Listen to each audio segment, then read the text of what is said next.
Right. Thanks, Rashmi, for joining us with those details. That's the latest as far as FDIL goes. Now, to cnbctv18 exclusive interview. Google is eyeing India's 50 million SME business enterprises to drive up its revenues. Do remember, Google is, of course, the world's largest online advertising forum. We're now joined by Alan Tigerson, the Vice President of Google's Small and Medium Business Revenue Division, to share the company's strategy in emerging markets like India. Thanks a lot, Alan, for joining us here at CNBC-TV18. First up, I want to begin by asking you, how worried are you about Facebook's growth in emerging markets like India? How are you looking to, steal a piece of the market share from Facebook? I think for both Facebook and us, the India market is so early and it's so ripe with opportunity that I don't think we're stepping on each other too much. And I think Facebook has made tremendous progress in their advertising solutions and certainly is doing very well. But I think we feel like we have a very compelling offering. Google is the largest internet advertising company in the world by an order of measure. And I think our solutions tend to particularly excel for customers who want to measure their performance and who want to sell products to consumers. And so we do very well with those segments. But, Alan, just recently Facebook did acquire WhatsApp for $19 billion. Mark Zuckerberg very, focusing on emerging markets. WhatsApp has the largest subscriber base amongst mobile messaging service providers. What is Google, what kind of products is Google looking at launching to beat this kind of competition? Do you have anything planned when we talk about mobile phones? So WhatsApp to me, is emblematic of a series of new messaging products that are very powerful, augment traditional SMS with pictures and other media, and do that in a lower cost and more flexible way.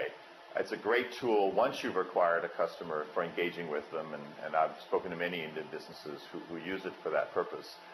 So that's at a different stage of the customer. It's after you've acquired a new customer, there's a way of continuing to re-engage with them. So our advertising solutions today focus primarily on acquiring new customers. So we don't see ourselves meaningfully directly competing with WhatsApp, whether independent or as part of Facebook. In terms of communication solutions, Google has come out with a variety of new products.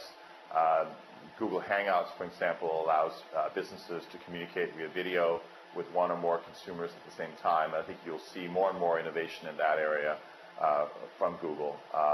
Google Plus, of course, is a social network that has seen tremendous adoption, one of the fastest growing social networks in the world. And that's another place where businesses can engage with consumers. And finally, YouTube. Most people are not aware that YouTube is the second largest social network in the world. It's also the second largest search engine. So there's a lot of opportunities for consumer engagement on YouTube, both before they become customers and after. Okay, so in a nutshell, you're saying you're not worried about the Facebook buying out WhatsApp. But Alan, given the hyper-competitive nature of the internet space, what kind of opportunities and challenges do you see when we talk about the small and medium business segment?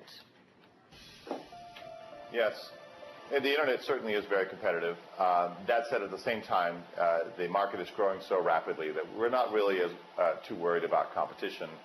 We believe it's healthy for there to be many different solutions for customers, whether they're provided by local providers or us or other international companies.